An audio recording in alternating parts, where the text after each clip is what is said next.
And welcome to another Maplestory 2 video. Today we're going to be talking a little bit more about the videos I've been uploaded for a very long time. So I uploaded Maplestory 2 videos since May, and there's been a lot of comments in my old videos, and I apologize if that confuses a little bit with having a lot of builds and a lot of other videos that I had before and that isn't available right now. For example, my house is not the same, my build is not the same, and testing things out back then I didn't know much, but I figured I might as well make a video and see what people have to say and comment about. So for example, strength versus crit video, I would not recommend using any crit in the stats as a berserker, and the reason for that is because your crit at the base is very low. Your gear that you want to focus on is going to be piercing majority of the time. You want to have 30% piercing and a roughly 10 to 15% physical piercing. And due to that, if you're focusing on that on your gear, you won't have any critical rate on your gear, obviously, and you kind of want to focus on critical damage instead, because if you do happen to have a crit happening when you do your ground smash or ground breaker, you're gonna have more damage with critical damage instead of focusing on having higher chance of critical rates. So now that we got that done, do not focus on critical. It only shows good on the paper. When you look at the profile, you get more attack because you're spending 3 points into critical rate for every point you spend into it. So I would recommend going strength only, and that's about it. No other builds that I want to recommend when it comes to stats. Now we're gonna be talking about builds. I know a lot of people were like, tell me about your rotation, tell me about your build, like which one is the best, etc. And it really depends on your playstyle. My recommendation is the Groundbreaker build, and that's the build where you have the burst damage of dealing a lot of damage, like in one hit. I usually do 60k versus Balrog, and that's if you do not get debuffed by his shout. But yes, you can get up to 100k even if you enchant your weapon, for example. I haven't done that yet for my character. I'm still waiting for the level 60 content, the new dungeons, before I do that. But yes, you can do up to 100k and even more per ground smash or ground breaker. Another build would be resulting in people using Void Slash instead, and I know there's a lot of videos of other builds for Berserker, but Void Slash is also an option. However, I've seen a lot of people not use Darkbreaker, and they just keep using Void Slash. So Void Slash is not any, it doesn't get any benefit from having the Dark Aura. The Dark Aura does increase the stack, like the amount of spirit that you gain when you have it stacked up. However, you do not get any bonus on having extra damage with Void Slash. Groundbreaker, however, on this side it says you get increased 16% per stack, so that's 160% more damage to your Groundbreaker, and that's why you don't want to use anything else with your Dark Aura when you go with the Groundbreaker build. But for Void Slash, guys, you gotta use up the Dark Aura stacks when you have 10 stacks. And I've seen a lot of people just keep slashing with the Void Slash. So the option for Void Slash build is to go Darkbreaker and release that 10 stacks of Dark Aura. Get that 10 stacks gone so you can at least have some extra DPS and then keep Void Slashing. That's my recommendation for Void Slash build. But we're gonna talk about the build I am more comfortable with, and this is obviously the Groundbreaker build. So that spin is your filler, your mobile. You can move around the boss or avoid mechanics or AoEs or whatever. Have it at 10 to keep it maxed. And Groundbreaker is there for your burst skill. A lot of people were asking like, well, why are you going Groundbreaker? Because you can only spam it 3 times only before you get out of spirit. And then my question or my answer to that is when you play as a Berserker, a lot of people expect you to burst down ads really quickly, and your main objective in Balrog, for example, you are killing the ads as soon as possible. So if you're not getting debuffed by the boss, you're not getting 50% reduction of your damage, then you can burst down fairly quick. So with my current build right now that I have, I can burst down the minions in Balrog with 3 Groundbreakers. If you look at the people that goes with Void Slash build, you're gonna stand in the lava attacking for quite some time. So it's not efficient, but it still does some work when it comes to DPS. However, you're expected to kill the ads as fast as possible with Groundbreaker, and that's the burst damage that you have as an option. This also gives you pretty good high total damage in general when you kill bosses or when you finish dungeons. I usually end up in 15 million depending on the party setup. It can go from 12 million up to 15. I can even get even higher if I upgrade my weapons. It really depends on everyone else's gear when you do dungeons, but in general, me against a party set that I usually go with, I have a party with a knight that has a +9 sword, and I have another knight that's at 0, and then having a priest, and all the factors with buffs, debuffs from priest, archer, etc. It all matters for the total damage. So I would say my average is about 15 million with this setup, no upgrade or anything. Pretty good build for for a Berserker when you have, let's say, a Balrog with a certain amount of health. You're doing a pretty high amount of damage. Now, you may wonder why I have Void Slash and Darkbreaker and then going down to Warrior Instinct. There's no other options, in my opinion, that will out DPS at the moment when it comes to being efficient. I know later on when we get Awakening for Berserker, we're going to need to focus more about Earthquake, so that's going to be a path later on in another video about it. However, for this time we're going to go with the Warrior Instinct because it gives us physical resistance and piercing. Piercing is going to be the main focus for a lot of endgame dungeons, and this is the best way to go for it. You may wonder why is it at 9 out of 10? A lot of people saying, why do you have just 9? Why do you have just 8 on your skills? The reason for that, if you hover your mouse on the plus sign, if you want to level it up to 10, it says level 52. We can't get to level 52 in headstart. We can do that obviously when the game releases for level 60, but for now it's at level 9. But make sure to focus on this because it gives you a flat piercing stats, and that's 5.8% for me, which is a huge damage boost. As for Darkbreaker and Void Slash, I don't use Darkbreaker in this build because I'm focusing on Groundbreaker. It's only a prerequisite to unlock Warrior Instinct. Void Slash, however, is my movement ability. Whenever I don't have any stamina, I'll use Void Slash instead because it consumes SP, and I'll showcase later on about how it works. So the initial hit is fairly decent, and it's only being used at level 6 because of the prerequisite for Warrior Instinct. And you may wonder, why are you not going Blood Price, why are you not going Adrenaline Rush, etc. Priests in your party will usually heal you up every time, and you will never be at 60% health, and that's a fact. Even though if you have Blood Price, lowering your health all the way down to let's say 30%, a priest will always heal you no matter what. So Adrenaline Rush will be a waste of a skill. I know it's the same thing with Darkbreaker over here. It's going to be a waste of a skill to spend that much, but you get the piercing, which is much better value than having a 30-second buff on yourself, and it's a 60-second cooldown.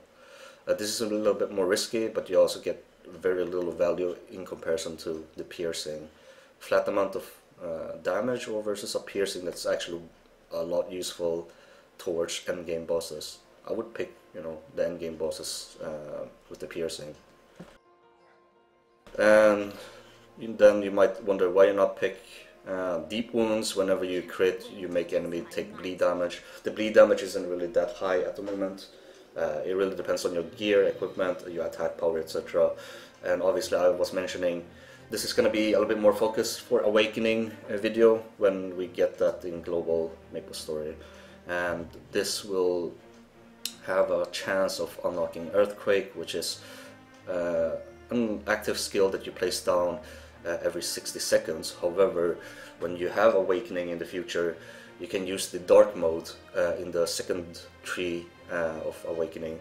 When you enter Dark mode, you will reset your Earthquake, and I hope it works like that in global when it comes out.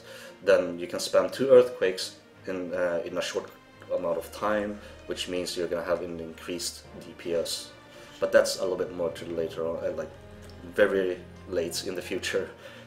Dark Might is an ability that you also get to use when you have 10 stacks. The reason I'm not using it is because of Groundbreak is based off, you know, having 10 stacks all the time on you, and using it up for Dark Might, you're gonna waste your stats. I mean, you're gonna waste a lot of DPS using that. So, as it says over here, it increases by a certain amount of physical attack, but at the same time you are gonna lose out on the Groundbreaker damage, and it only lasts for 10 seconds. I don't think you can get 10 stacks in 10 seconds to do Groundbreaker, so avoid Dark Might. Now that I covered that up, you've seen my build. I'll showcase a little bit. I know there's not much enemies around here that you can try it out. I'm too lazy to do a dungeon right now, but it's also because I have a very short amount of time to make this video before I have to leave. But what you do is you start the fight, you see the boss somewhere, you start to run towards it. You either cross slash, or I call it cross slash. You either use your X slash, which is your dodge ability, to walk in. Let's say if the boss is about to attack while you're walking towards it, this will give you a immunity to knockback, so you're still gonna be going forwards and dealing or hitting the boss. Or you can go in and start with initial with Void Slash. You jump in, press it once. Don't hold it down. If you hold it down, you're gonna start to do this. That's not your build unless you're playing a Void Slash build. We're playing with the Groundbreaker build. You either restart with jumping in or using Void Slash once to initiate. Once you've done that, start to spin. Spin, spin, spin. You spin around the boss, or you stand on the side because, you know, there's not much of a threat. Because whatever damage you take, it's fine. So you keep spinning, you keep spinning. Once you reach roughly about 7 to 10 stacks of your Dark Aura, when you get enough, I would say, yeah, around 7, you start to use Groundbreaker. That's all you do. Keep spamming Groundbreaker. But keep in mind, you need to look at your spirit. You would usually end up using 2 to 3 Groundbreaker. You might have to move around. Keep Groundbreaking. I mean, it's gonna refill. You don't have to spin all the time. But Groundbreaker is the main DPS here that you keep spamming. Now that I don't have any enemies around me, it's gonna be a little bit tougher to regain spirit, because I don't have the Dark Aura stacks. Dark Aura at 10 gives you, like I showed you, it gives you additional spirit for each stack.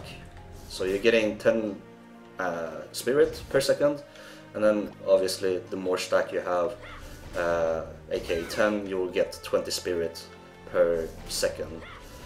So that lines up with your Groundbreaker. Groundbreaker costs 40, so having 20 per second, you're gonna have 40 in 2 seconds, 40 spirit. So that's not too bad as you keep your stacks up. Always know the mechanics of the boss. You can watch my other videos regarding Pyros or Balrog, how I play against them. You can, you know, see a little bit of a preview on how I play around with that. Another thing that I would mention, Groundbreaker gives you immunity to knockback, same as your cross slash. So if you know that the boss is gonna charge against you, he's coming down towards you, you know he's gonna attack you, and you're not afraid of taking damage. Wait for him to come towards you, use Groundbreaker, you hit him while he's coming towards you. You keep your stacks up if you still have, you know, 6 seconds left of your Dark Aura. Then you can smack it and then life steal in case you're low on health. So life steal is at 10 for me, and the reason for that is it gives you 43% back as health, and obviously deals higher damage at level 10. But that's gonna be, you're gonna be a little bit more efficient to yourself. You don't have to rely too much on the healer. Keep ground smashing, and then whenever you need a heal, fill in. Or if you're out of spirit, use this as an off global cooldown because it's an 8-second cooldown. You just pop the Bloodlust, and you still gain 1 second of you know, time to recover with your spirit. So keep ground breaking afterwards, because you just keep delaying the animation with the Bloodlust. With animation of Bloodlust, I mean, it does heal you, it does give damage, but it also gives you spirit back because you're still in the animation of stabbing and gaining the health back, and then you'll have Groundbreak available again. So yeah, I don't think there's much else to talk about. I mean, it's 3 skills, 4 if you include something that's active, which is the Void Slash if you want to chase a boss.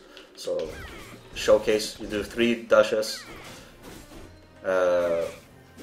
That's 3 stamina.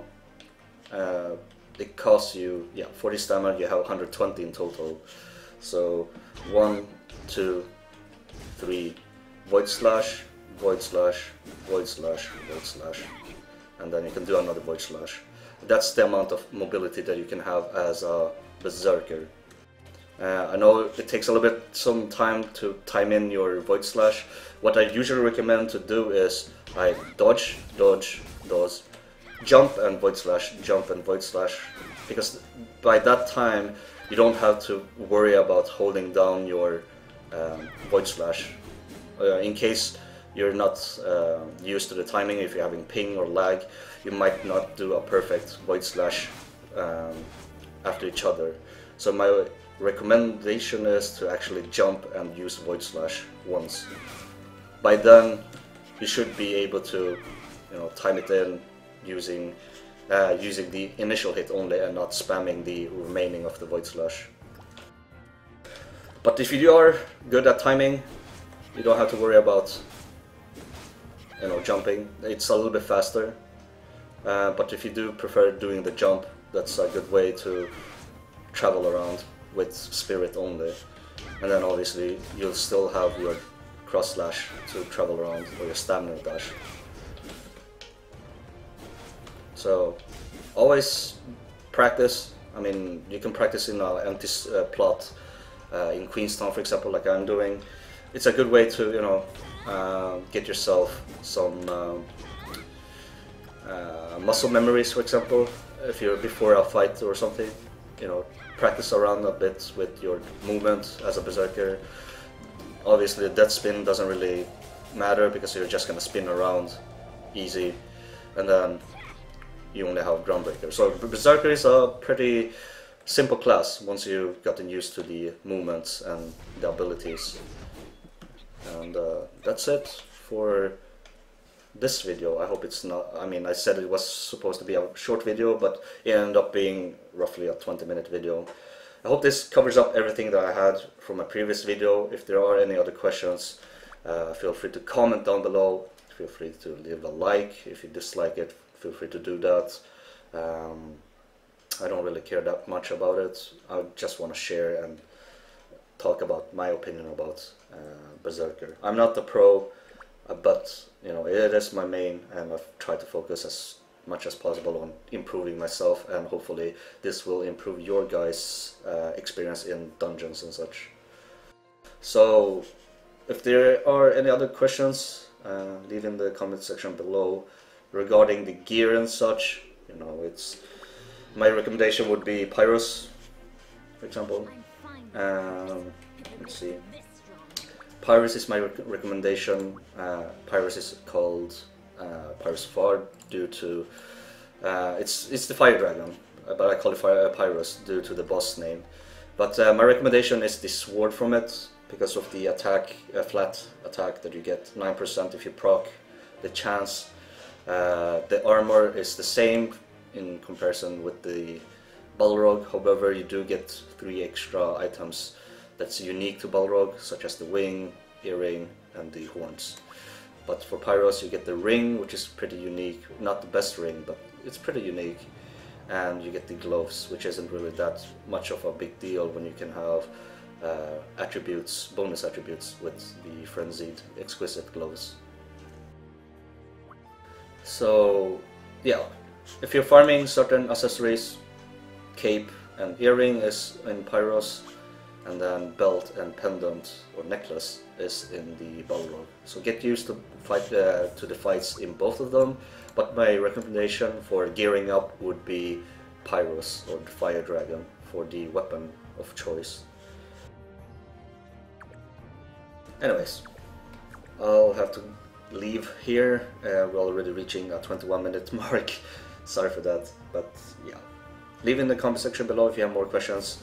This should be the top video for today. I don't have any other things to cover up for Berserker.